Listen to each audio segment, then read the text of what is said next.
same thing with the Andrew Tate thing. 80% of the things that he says, I agree with. However, I disagree with how he says them. Because believe it or not, I do believe, and this is an RDAP thing, where they used to constantly say, it doesn't matter if you're wrong and someone approaches you, like they used to always say, well, I don't like the way he approached me. I don't like the way he said it. It doesn't matter. The way he said it's irrelevant. But the truth is, if you have a message, you need to be able to articulate that message so that it's non-offensive. Right. He articulates his message so that it is overly offensive, which is what gets him the clicks. Right.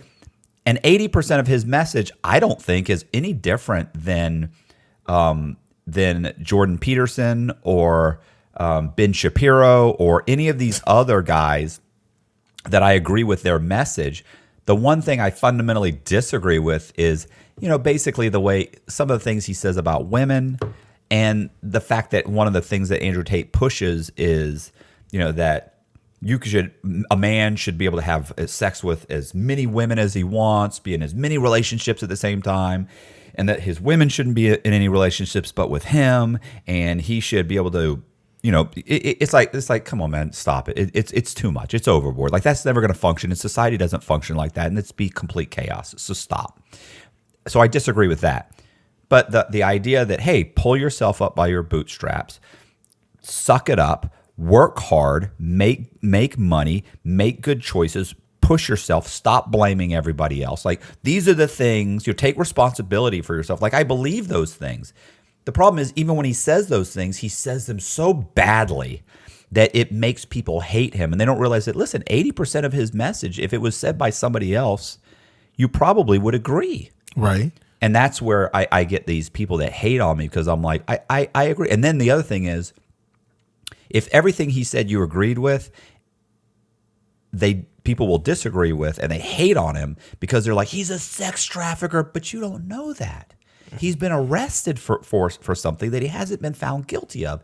And I know guys that have been found guilty of crimes that they were indicted for, they were found guilty, and I've looked at the paperwork, and they're innocent.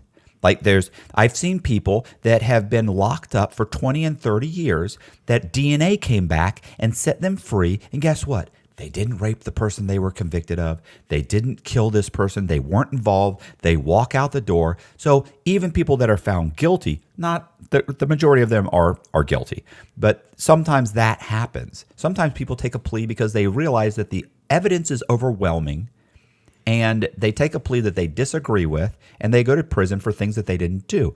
These things happen. So this guy's been accused of a crime, and most of the social media has already said he's absolutely guilty. He's going to prison. But when he's found not guilty and he walks out of prison, he'll be twice as obnoxious. I wonder if those people will then say, like, they don't rush to your aid and say, you know what, we were wrong. Turns out these women were wrong. We're lying.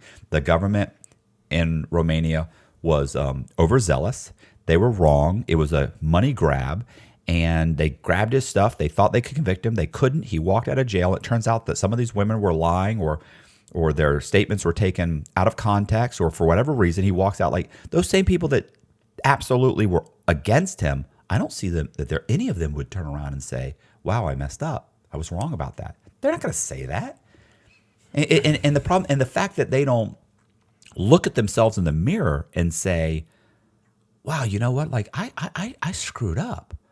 Like, I disagree with this guy on some points, and I don't like the way he says it, and he's derogatory and rude, and but you know what? Like he's not what I thought he was. He's not sex trafficking. He's not doing these things.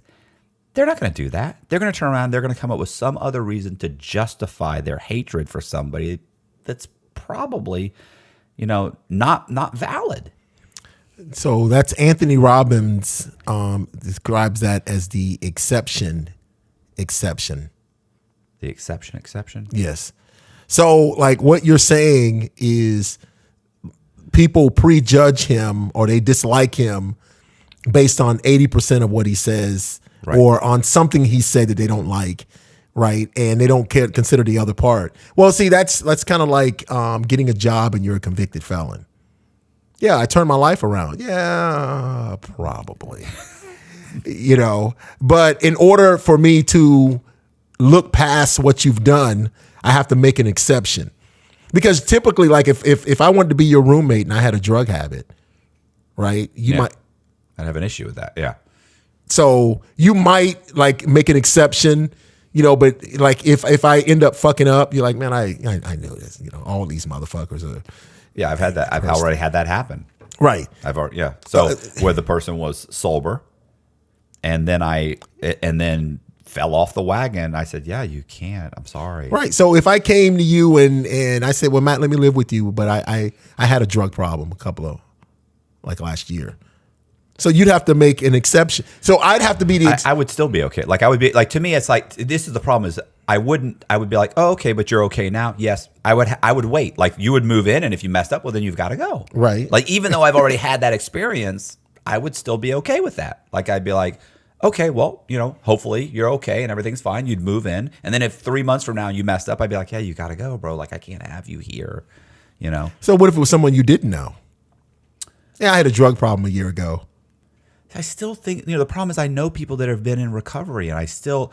Well, I'm asking, would you move them in? I'd still be okay with it. Unfortunately, I'd still be okay with it. But, you know, you can't. Would you say unfortunately? Why would that be unfortunate? Because you have the exception. So you're like, okay, even though I'm not going to prejudge prejudice, I'm not going to prejudge someone by their past or by what other people think they are or how they're labeled. Right. Because I think when I say unfortunately, because I think it often bites me in the ass. Does that make sense? Yes. Like the truth is look, even when I had the issue with the person that had moved in and then had to move back out, even when I had that issue, if Jess wasn't here, I would have said, move back in. We're gonna fix this. It's okay. It's this. But I feel that I have to make the right decisions for her. Like, I can't put you in a bad spot. Right. You know, I wouldn't want to put you, I can risk that, but I'm not going to put you in a bad spot. You know, like I'd already felt bad for even saying it was acceptable to begin with. And this person moved in and then fell off the wagon. And then I was like, yeah, bro, I'm sorry. Because the truth is now it's like, I thought you were good. You're not. And I can't be in a position where this is something going on while I have, you know, my wife here, at that time, my girlfriend. Like, that's how people make a judgment on. So that's how people. I'm trying to get the philosophy of the prejudice of not liking. What is it, Andrew Tate? Yes. Oh, right. So if they judge you because you like him, it's probably because they're thinking, okay, well, people who normally agree probably have those type of tendencies or gravitate toward people who express themselves that way. They have they already know, or they already think they perceive the problems that are going to come from someone in that category.